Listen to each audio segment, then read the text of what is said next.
yéenekaay yeeg Mamadou Mouhamed Ndiaye. jërë ngeen jëf font siroog ti bantay tànk ak damantay xeef gi way politique yi nekkee ci réew mi sang bu tedd ba ca Touba di Serigne Mountakha Mbacké Bassirou sàkku na ci ñoom ñu teg ko fi suuf ubbil Le Quotidien Serigne Bassirou Mbacké Porokhane mi xalifa bi yónni woon ci ñi fara ci opposition bi moo gisee ak ñoom démb ginnaaw bi mu yëkkatee juróom fukki millions yi xalif général des mourides jagleel ñi lor woon ci manifesté yi amoon ci réew mi jox ko ñi mu ko war a jox ca la ca tegee jottali leen càkkute fu xalifa général des mourides mu di ñu bàyyi xiiroo beeg ŋaayo bi moytu fitna ndax ay ngànnaay ak ki xeer taxul kenn falu la sirekaay nañu làng opposition bi di Front Résistance Nationale bi ñuy gisee démb ak ndaw li xalifa général des mourides yónni woon ci ñoom wax nañu ko ñoom it li ñu bëgg ak li ñuy séentu ci Macky Sall bëgg-bëgg yi yéenekaay bi nee nañu fukk la Les Échos nañu waa Front Résistance Nationale teg nañu seeni exigence xalifa bi di sàkku ci ñoom ak dal ak dox luy doxal jàmm ci réew mi ñaan politique kat yi ku ci am yéene mbaa bëgg-bëgg nga bàyyi ba campagne jot nga wane li nga mëne ak fi nga mëne ñoom ñi ci opposition bi ci réew mi li ñu bëgg ci njiitu réew mi quotidien nee nañu moo di mu jëli fi procureur de la république ak doyen des six taxawit ñëpp di ko dégg mu ne du def troisième mandat loi bi ñu fi def mu jëm ci wàllu parrainage ñu jële ko fi opposant yi nga xam ne dañ leen a xañ seen droit de vote ñu delloo leen ko bu ñu ci nuppee lijjanti coowal Petro-Tim li nga xam ne boobe ba léegi kenn waxatul lu ca jëm suur soi xëy di leen ngóobe ndax jàpp na ne li ñuy sàkku ci président Macky Sall ñoom ñi koy sàkku xam nañu xel ne munta nekk wut ak taxaw naan Macky Sall demal ajji weer wi indil ñu seeni exigence bari na liste ba gudd na ba mel ne bëccëg gu ñu xëy ne mburu amul ci dëkk bi Vox Populi nañu li xalifa général des mourides sàkku woon ci Macky Sall sàkku woon ko ci Ousmane Sonko ba tax ak dal dellu siwaat ci réew mi Serigne Bassirou Porokhane fàttali na ko démb ca ndaje ma mu di sama ñaari doom ñooy jàmmaarlo waraf la ci man ma ñaan leen ñu teg lépp ci suuf ku ma ko ci may ma sant ci yàlla ba noppi gërëm la te it ñëpp dinañ ko yëg ku ma ko ci bañalit ma jàppe ko noone waaye du tee ñëpp danañ ko yëg Sud Quotidien nañu fi ñu toll ni opposition bi ci réew mi yeewaat nañu te Ousmane Sonko moo leen yee moo leen dojji moo leen dolli aw fit moo tax ba ñu bari ci ñoom jógaat ngir jëlaat li ñu moom en tant que opposant ki ci nguur gi di président Macky Sall lii Quotidien nee nañu li leer ba leer moo di ñi nekk ci wetam am na ci ñoo xam ne ci fan yi di ñëw dana leen dàq séddoo ak ñoomum yóbbal ndax dafa toll ci jamonoy fexe lu indi jàmmaku dal ci réew mi te ñooñee ni ñuy doxale ak di ko waxee safaan walay jur La Tribune nañu ko mooy tawulit fii ak 2022 moom président Macky Sall dana delloosiwaat ci réew mi poste premier ministre ngir politique publique yi gën a tege ci yoon waaye yi nga xam ne mi ngi koy liggéey ci réew mi moom président Macky Sall moom lu ko ci gën a jàppale ndax ñëpp seetlu nañu ne poste premier ministre bi ñu fi jëlee saafara su jur jàngoro la lu mu fi yàqul defaru ko fi partenaire yi jëflanteeg Sénégal sax loolee la ñu gis ñëpp it gis nañu ne Macky Sall bi mu fi jëlee poste premier ministre ci réew mi ak léegi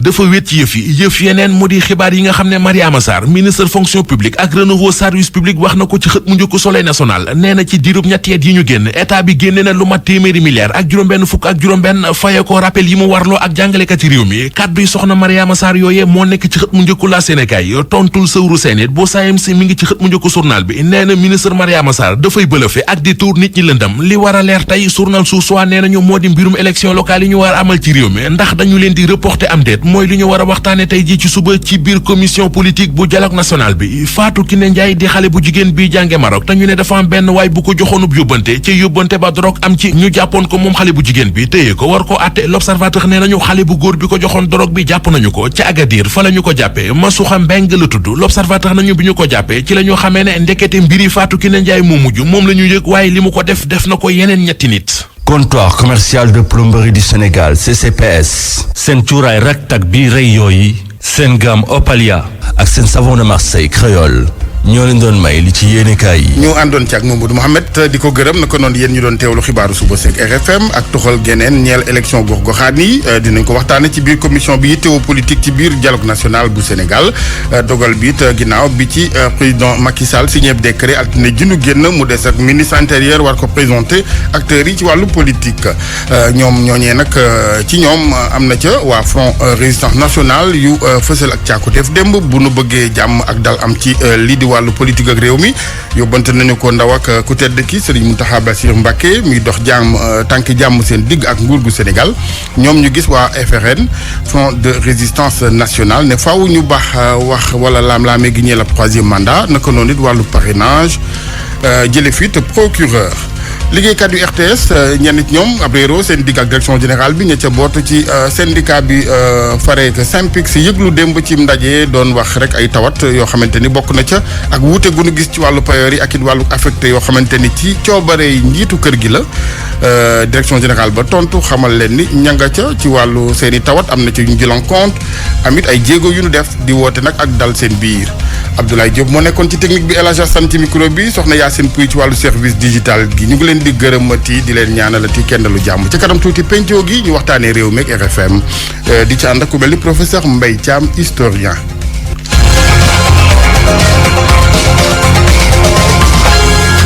Depuis 20 ans, les laboratoires Skyros continuent de développer la recherche dans le traitement des peaux noires et métissées. À travers sa gamme Clarissime, aux textures onctueuses et fondantes, votre teint est totalement unifié. Son efficacité clinique démontrée, aux résultats rapidement visibles, font de Clarissime la gamme adaptée pour un teint parfait. Pendant cet harmattan, prenez grand soin de votre peau. Irrésistiblement Clarissime par les laboratoires Skyros. www.clarissime.fr. bi ñu leen laajee waaye yow sa doom bi deram bi rafet na de mu ne saabu créole la koy sàngee ñu ne ko waaye yow nag looy jëfandikoo mu ne moom it saabu créole lay jëfandikoo ma ne ko waa saabu créole moom à base de lan la mu ne saabu créole dafa am à base de carotte à base de citron à base de miel waaye saabu bi à base de carotte loolu kenn mësu koo gis impureté bu fekk sa yaram da koy dindi à base de citron bi nag day setal sa yaram di ko leeral naññ waaye nag saabu créole à base de miel xoolal rek ngay sangoo miel xoolal noo war a mel ngay sangoo lem foo toll xoolal noo war a mel saabu créole foo dem moom la jigéen ñëpp di wër ñi nga gis ñu leer yëpp jamono yii saabu créole à base de carotte da leen a jik saabu créole à base de citron wala savon créole à base de miel tànn leen seen bos 76 700. ak wàllu politique ak toxal lu jëm ci élection gox-goxaan yi dogal bu mujj bi nag ku moywul àllarba ji ñu xam ko ci bu nu sukkandikoo ci xibaar ak journal Source A loolee nay waxtaan nag dinañ ko daal di amal ci biir commission bi yittewoo politique ci biir dialogue national gi laata loolee it ñu ne ministre intérieur dina présenter acteurs politiques yi li nga xamante ni mooy ab décret bu altine ji nu génn président Sall signé ci fànn woowee fileeg boobu nag opposition bi ñoom waa front de résistance nationale daje démb dalal ndawi xalifa bu tedd bi Serigne Mountakha Bachir Mbacké bokk na ci lañu gis ne daal moo fi mën a indiwaat jàmm ci espace politique ak Sénégal lu jëm ci wàllu tegaat ci suuf ñetteel mandat ak yeneen ak it jële fi parrainage Abdou Diouf Junior. FRN di front de résistance nationale jébbal ki xalif général des mourides yónni ab bataaxal boo xam ne dëxëñ nañ ci limu lépp lu ñu soxla te duñ ci dellu ginnaaw. képp koo xam ne mën nañu jàpp ci kaso bi ndax homme politique wala femme politique boo xam ne ànduloo li président di wax ñu bàyyi la ñu génn fitna bi nga xam ne Dakar ak Sénégal yëpp dund nañ gis nañ ci ñoo xam ne bokkuñu police duñu alkaati ñu rëbb xale yi di dóor gis nañ ci itam yu yore fetal taxaw am na solo ñu rëbb ñooñu arrêté leen yoon mën a dal seen kaw. ñoom parti yu opposition li ñu bëgg mooy ñu teggi parrainage bi ak yeneen i mbir. dara indiwu ko sudul war a génnee ay opposants ñu bañ a bokk élection présidentielle dund nañ ko ndax nag parrainage mën na am waaye parrainage bi ñu taxawal ci Sénégal kenn mënu ko contrôler mënu tane te loolu indi na décision bi conseil constitutionnel génnee ci 13 janvier 2019 mu duggal ci loo xam ne mënut a doon dëkk ndax parrainage du leneen sudul loolu la ko constitution waxee signature électeur. Serigne Moustapha Mbacké Bassirou Proxaan mi nga xam ne moom la xalif général des mourides yónni yëkkati na fa ay kaddu yu jur yaakaar. yéen la njëkke déggal ngeen ko may ngeen ko cër sant na leen ci gërëm na leen ci yeneen ñoom da ca des itam wax na ko la mu koy wax moom it gis na ci moom métti na ci moom waaye nag la ko ci naqari ak la ko ci lay dis ci moom lépp dana def kéemtalaay kattan ba sëñ bi du met la mu bëgg dana ko am waaye nag na ko may ndax nguur dafa am nu muy doxee. ñi jiite parti politique yu gën a am doole ci opposition bi bokkoon nañu ci moom leen ndaje bokk ci ñoom Khalifa Sall ak Ousmane Sonko juróom fukki millions yi nga xam ne moom la Serigne Mountakha Mbacké maye junj nañ ko fa. jërëjëf Abdou RFM juróom-ñetti waxtu tegal ñeenti minutes. ak RFM kumpa jeex na. caax ci loor ci arrondissement Mérina Dakhar foofee askan ba ñaar fukk ak juróom ci village ñoo taxaw ne danoo bëgg a yoral seen bopp forage ba fa ñu jëlee ci loxoy ak teg du li préfet bi nag àndul ak ñoom sous préfet ngeen baal ma bu Mérina Dakhar àndul ci boobu gis-gis tukkee ci askan wi Cheikh Anta Diop ciy leeral. Aquatec yoroon nag lu jëm ci wàllu forage bi nga xamante ne moom moo nekk ci Thiar Thilor waaye tey jii de askan wi xërtaloon ko ba waa Aquatec jël seeni bagage dem ñaar fukki dëkk ak juróom nekk ci Thiar Thilor taxaw ngir jël forage bi mën a àggale liggéey bi waaye ñoom nee nañ waa Aquatec bi ñu ko yoree dañoo gisoon ne askan wi dañoo amoon ay jafe-jafe Abdou Lahad Gueye moom moo yor seen kàddu. État du Sénégal mi nga xamante ni dafa osé jël ndox bi nga xam ni moo nekk ci population rurale yi daf koy privatiser. jox ko benn société bu tudd Aquatech ni ay Canadiens ñoo ngi ci mais également ay Sénégalais ñoo ngi ci ñu constaté ni depuis 2018 ba léegi ci ay problème la ñu nekk malheureusement li ñu doon séntu ci ñoom gisuñu ci dara lu dul benn mètre cube bu ñu jël 200 francs yóbbu ko 250 askan bi dañuy fay chaque mois seen ay facture te ñun bu ñu paanee dañuy toog ay 21 jours du ñu am ndox forage bi paanul parce que jamono yi dañoo dégagé Aquatech. ñoom seen jëmi bopp mere lool ki nga xamante ne moom mooy sous-préfet bu Mérina Dakhar askanaw Thiar Thilor jàpp ne ay pexe la ñu bëggaat lal ba Aquatech dellu si waat fii ci Thiar Thilor waaye nee nañ loolu duñu ko nangu tey duñu ko nangu ëllëg. dañu fi daje pour dénoncer benn complot boo xamante ni mu ngi jógee ci préfet bu Mérina Dakhar donc Sore Dia moom moo convoqué ay population donc ci biir 25 villages yooyu noonu ñëpp ñoo ngi fay ba mu des 5 villages te ci biir 5 villages yi am na ci ñoo xamante ne ab minorité lañ bul fay ndox mi tax ku ñëw ci yow di la couper na nga xool noo défendre la sa bopp kooku du waxu responsable sur 1000 bornes ñu bëgg ci solliciter 40 personnes wala 30 personnes yoo xamante ne ñoo fi nekk ni duñ fay révolution bi nga xamante ni jeunesse bi def nañ ko ànd ko ak seen i kilifa jëlee fi Aquatech en réalité loolu lañ mënta digérer. ginnaaw kàddu yi nga xamante ne askan wi rotal nañ ko dem nañu ci sous-préfecture bu Mérina Dakhar waaye ki nga xamante ne moom mooy adjoint bu sous-préfet bi wax ne sous-préfet bu Mérina Dakhar mënuñ cee yëy yàbb ci RFM Thiès Cheikh Anta Diop. jërëjëf sëñ Cheikh syndicat technicien ak liggéeykat yi ci wàllu mbay mi ñoo dogal grève ñaar ci fan li ko dalee tey jii ci àllarba ji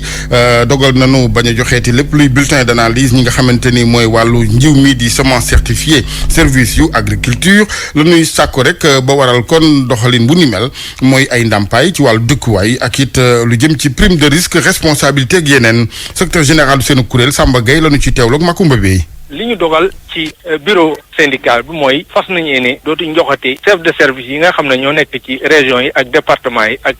direction nationale yi bulletin d'analyse yi nga xam ne mooy wane ne résultat analyse semence yi lii la joxe loolu bu ko chef de service joxe. ki semaine gi Sénégal fas yéene jàmbaarloog naataangoom bu Congo Brazzaville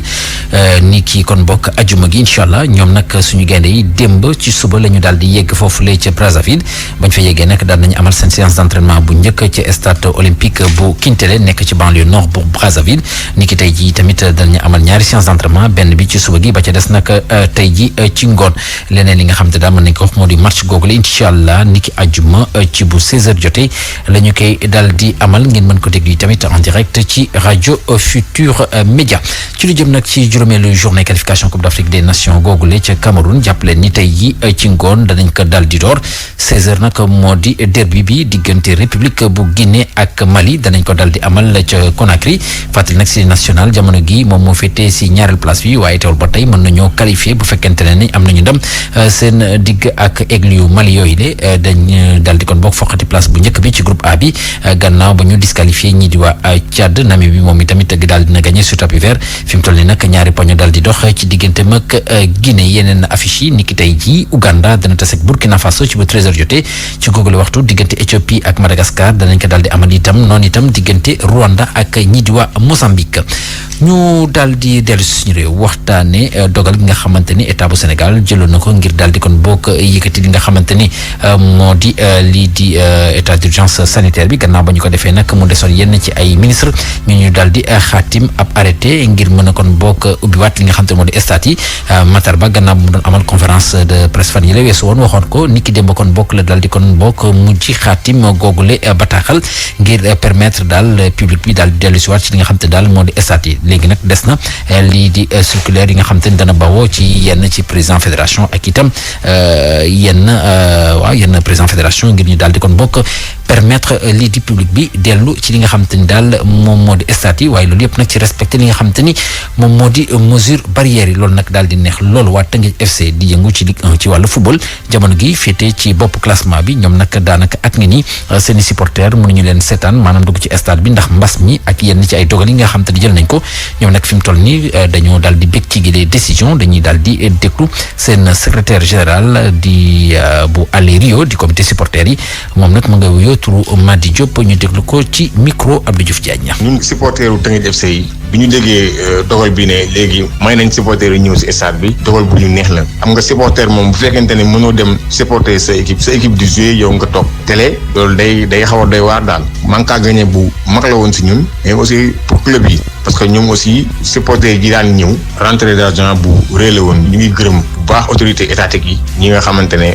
dem nañ ba xool ne situation bi fi mu toll nii permettre na nit ñu tijji stade yi nit ñi dugg si ñu ngi leen di sant di leen gërëm. waa fédération aussi ñu ngi leen di sant di leen gërëm parce que jamono bi mu méttee aussi ñoom porté woon nañ combat bi bon fexe nañ ba gars yi démarré ñuy respecté règles yi léegi nag di ñaan ñëpp rek gannaaw si levé nañ restriction yi waaye conditions yi ñu koy nar a defee mooy mesure barrières yi di ñaan rek gars yëpp fexe ba ñu jéem ko respecté parce que loolu mooy tax après feebar bi dellu ginnaaw parce que affaire bi du rek ñu tijji stade yi nit ñi ñëw si stade yi mais aussi nit ñi nañu bàyyi xel ne feebar mu ngi fi te dañu war a dund ak moom bon di respecter règle barrière yi ba keroog mu fi jógee waa di ñaanal gars yëpp stade yaa ngi noonu ñu dem si sans violence gars yi ñu jëm si kanam daal. Teungueth FC googule moom incha allah ni kii kon bokk samedi gi danañu daal di dalal Génération Foot ci bu 17h jotee ca stade Ngalandou Diouf fàttali nag jamono gi waa Teungueth yooyu la ñoom ñoo féetee ci place bu njëkk bi daal di am ñaar fukki poñ ba pare daal di am ñaari match retard rawee jamono gi benn poñ Génération Foot bi nga xamante ni moom lañu nar a tasel ajuma gi Génération Foot jamono gi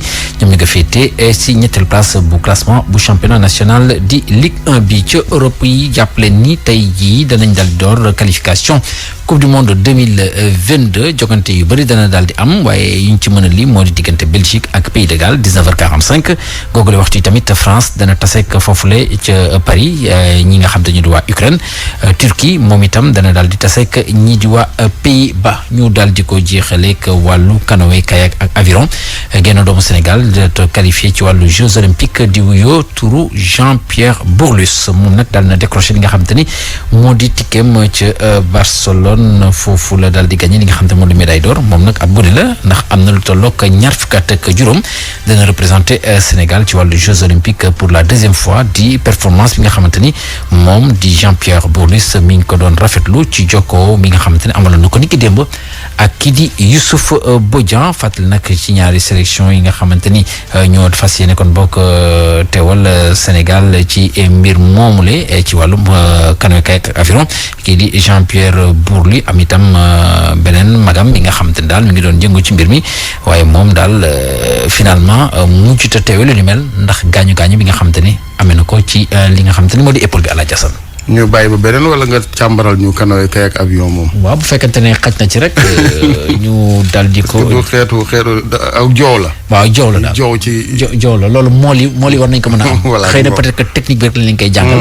waaye ñoom war nañ ko mën normalement. mool yi war nañ mën a def rek compétition. kay.